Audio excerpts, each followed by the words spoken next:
Ok, alors pour cette première vidéo du défi des 30 jours, si tu ne le sais peut-être pas, pendant 30 jours, je vais faire une vidéo par jour. Comme ça, je t'avais fait une petite vidéo pour t'expliquer ça rapidement. Hein.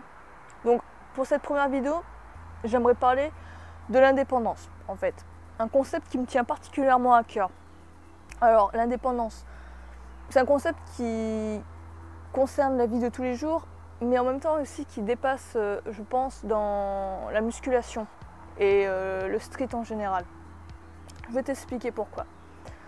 D'abord, ce concept me tient à cœur parce que je recherche sans cesse à avoir l'indépendance dans tout.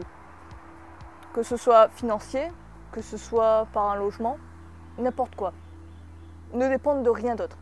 Pour moi, l'indépendance est synonyme de liberté.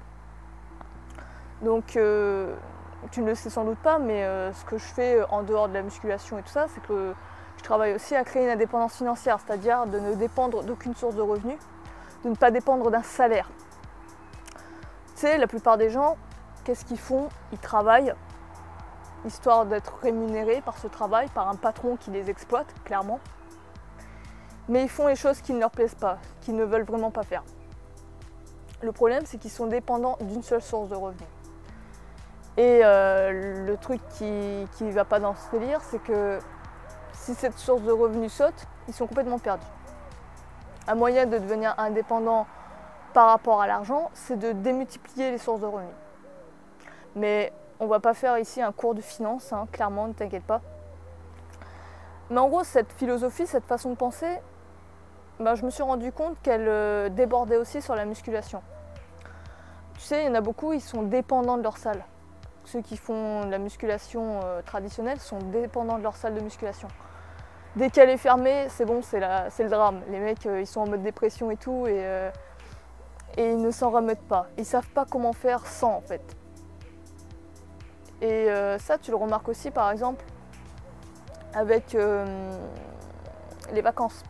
Quand arrive la période des vacances, souvent les salles sont fermées, et tu remarques que les gars ont tendance du coup à moins travailler, à ne plus s'entraîner. Ou alors, s'ils s'entraînent, ils baissent l'intensité de leurs mouvements, de leurs exercices.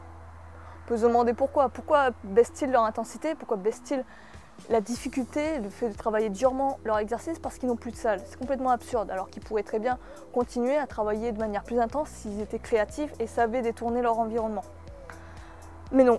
Ils pensent qu'ils sont en guillemets enchaînés à cette salle de musculation, enchaînés à des haltères, si je puis dire. Et si on leur lève ça, ils sont complètement perdus et n'arrivent plus à construire des niveaux de force monstrueux.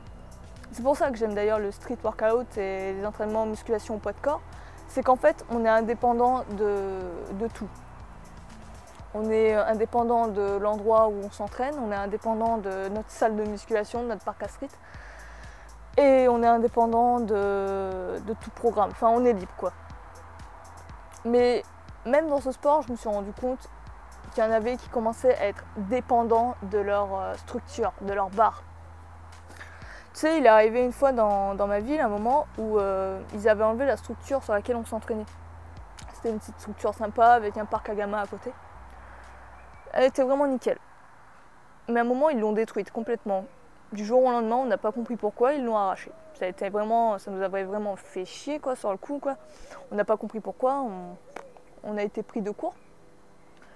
Et le problème avec ça, c'est que beaucoup en sont servis comme excuse pour ne pas s'entraîner pendant cette période.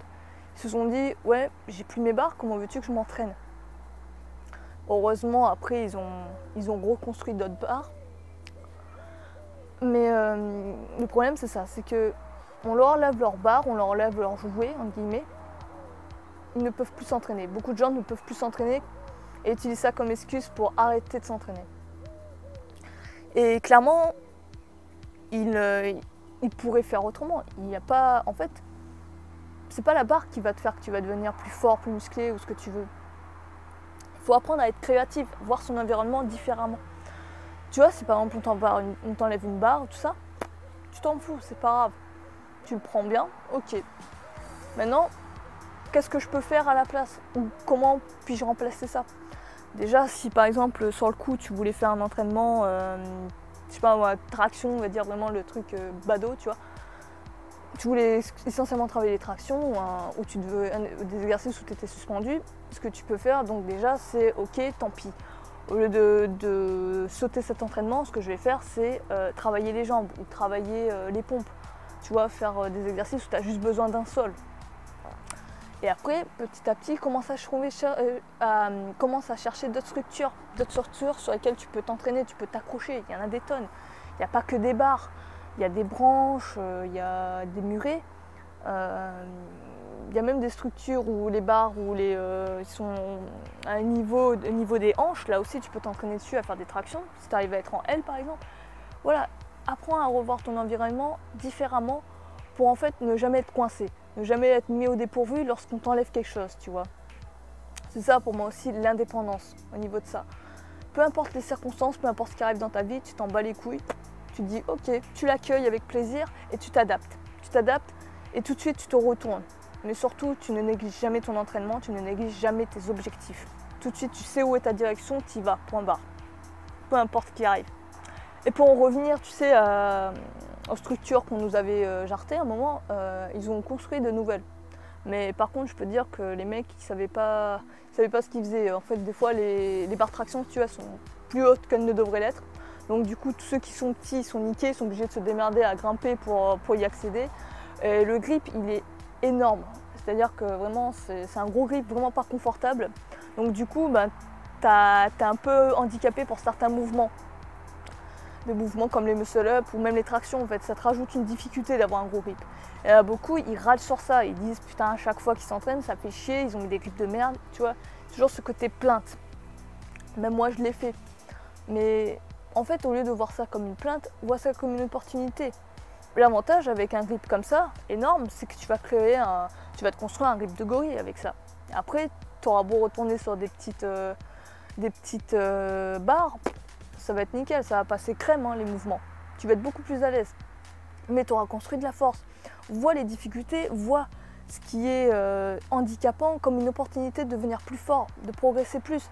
Ouais, peut-être sur le coup, tu feras moins de répétitions, tu auras moins de force sur tel ou tel mouvement. C'est pas grave. Fais-en moins. Concentre-toi sur la technique. Laisse ton corps le temps qu'il a besoin de s'adapter pour construire de la force, pour arriver à faire tel ou tel mouvement avec ce nouveau grip. Et ainsi, tu deviendras de plus en plus fort au fil du temps. Voilà. Vois les difficultés comme une opportunité. C'était le message que je voulais dire un peu dans cette vidéo.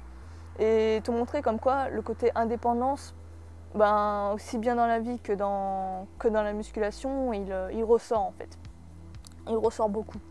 Donc dis-moi ce que tu en penses toi en commentaire, ce serait intéressant. Quel est ton avis sur l'indépendance?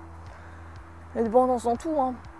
Pas que dans la musculation ou les finances. Je te disais ça comme ça parce que ça me venait à l'esprit, mais dis-moi ce que tu en penses, c'est intéressant de voir un peu les idées que vous avez en fait sur le sujet. Donc sur ce, ben, moi je te dis à demain pour une nouvelle vidéo et porte-toi bien, essaie de voir les difficultés comme des opportunités et moi je te dis à la prochaine, ciao.